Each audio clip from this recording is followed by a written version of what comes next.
Yo, what's up guys? Welcome back to my channel, Nose Media TV. Can I first time make a panel? Please subscribe, comment, share, like.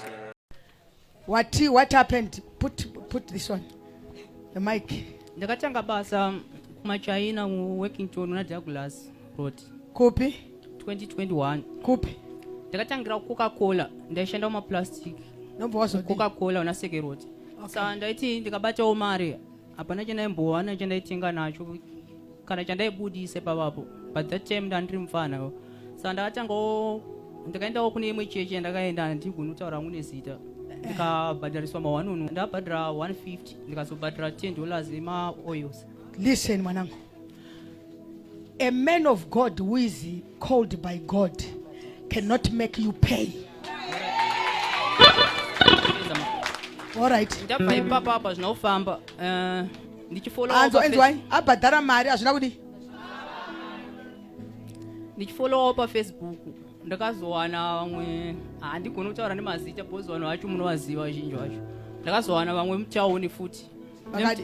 Vemutauni kuti vakandishedza mutauni ndobva vanibhadharisa $130 zvikadzi kuti zvinhu zvikufambire bhopa kuda 150.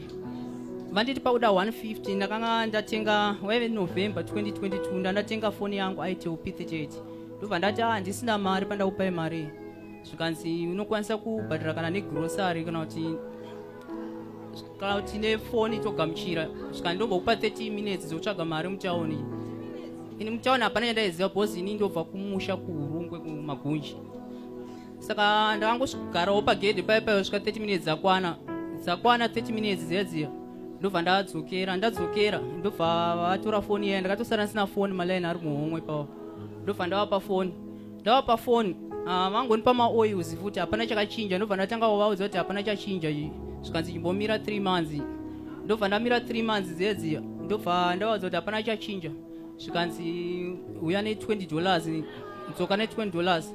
Handina kuenda ipapa jera vakati ndiuya handinaenda. Ndakazovatanga mangwana acho ndobva vatanga kundipopotera paWhatsApp. Ndobva ndasiyana navo. Saka ndaingopindawo machechi pamaYouTube nemafacebook. Ndobva ndaona vamwe prophet ava zvangu ndakutaura nezita vanonzi vekusouth. Vatanga kundifonera mavideo calls vakanditi hanzi unofanira kuuya kusouth but pane mari yamufanira kutanga wabhadhara tozokutora paairport yeRobert Mugabe airport. Atozokutora paairport nendege. Saka apa kumba hapana chandaimbotaura. Ini ndakaberekwa ndiri 1. Saka ndakabhadhara mari ndikasvika pa100. Ndakabhadhara $100. Ndabhadhara $100 anga asina ndiudza amount yemari yandikufanira kubhadhara. Ndaisendera mari paHarare Hospital pabhengi paHarare Hospital ndisendera paWestern Union. Vepapapo vakatombonditsura zvakanzi vanhu vakusendera mari every month unovaziva here. Ndikanyepa ndikati amabrothers angu. Ndobva vanditi hanzi unofanira kubhadhara imwe mari yekubhadhara kuhotel uchichi mari yekuti uye kuno yakwana but unofanira kubhadhara imwe mari. Ndobva vataura mari yakawanda amount. Ndobva ndasiya ipapapo vaitaura $50 hanzi plus pocket money yako $50 futi. Hanzi but haufaniri kuudza vanhu tofanira kuzokutora na4 paairport wati. Ndobva ndasiya ndobva ndajoina futi paFacebook. Ndobva ndasangana nevamwe prophet vekuGhana so. Ndobva ndavaudza dambudziko rese rikuti ndakasendera so zvikanzi ndokwanisa kubatsira senda $40. Ndobva ndasenda $40 vaiti hanzi unofanira kusenda $40 chete. Ndobva ndasenda $40 zvikanzi ndasenda zvikanzi kwasara mari yemaoils. Hanzi kuti Mwari akutambira unofanira kubvisa mari nemwoyo wese. Ndobva ndashanda ndobva ndabhadhara $150. Mamru muna uyo wanga waNovember December whatever last year. Ndobva ndabhadhara $150. Saka manje ndakazoudza umwe mufana wangu so takasiyana vana baba chete.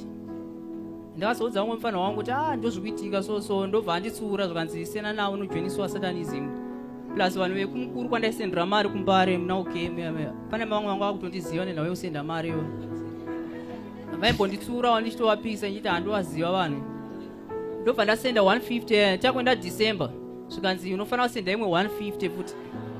Apa panhu pandakatanga kusasenda mari ndobva atanga kupopotera zvikanzi ndokubloka. Saka ndanda kuti ndidzosei mari yangu. Anga achiramba akazondibloka nezuro pandakakuonai paFacebook. Pandakataura nemi paFacebook ndaishupana naye ndichiti ndidzose mari yangu ndobva andibloka paWhatsApp. mwanangu iwe uri kumbotsvakei chaizvo? Moms, choitika ndichitanga basa kumachaina, ndimuchaina wandaiurana naye. Muchaina uyu aitora zvinhu kuchaina achindipa nditengese, saka ndichiendesa kune hama yangu yanitengesera. Saka iye aiti anzi pachinhu chandakupa chega chega akanipa zvinhu zvakawandisa stereki, ndofanira kuzomupawo mari hafu tiita hafu. Saka hama dziya dzakabva dzandivhara mari yaya, saka ini ndanda kufambawo nditsvagawo rubatsiro. Okay, uchida kudzorera mari? Bhozi muchaina anga kundibatira mari kubasa, anga kundibatira mari. Saka uchashandi? Hayo apa ndanifanira kunge ndiri kubasa nhasi. Ndatoshanda nezuno manheru, but izvezvi zvakabuda, but ndingobhadhira mari ndikupa manager wepabasa pedu achidzoka kuti anenge achitora. Kusvika mwanangu wadzidza kuti ukangoona panzi uchida kunamatirwa wobva wanzi mari isapa chitiza. Ukaona wasvika pana mufundisi achida kumuona ukanzwa zvanzi tanga watsveta mari apa, iwe chibva wadini tiza nelife yako mabhogasi, hapana zviri papa. Mari kwa Jesu hakuna mari inobviswa. Kana tichibvisa mari muchechi tobvisa maoffering echechi nemataithe echechi. Hatibvisi mari kuna pastor individual chivande achiti ndikunamatira kana kuprofita. Hazvisi zvaMwari. N'anga ndo dzinoitwa izvozvo. Jehovah ngakupe nyasha. Bless you.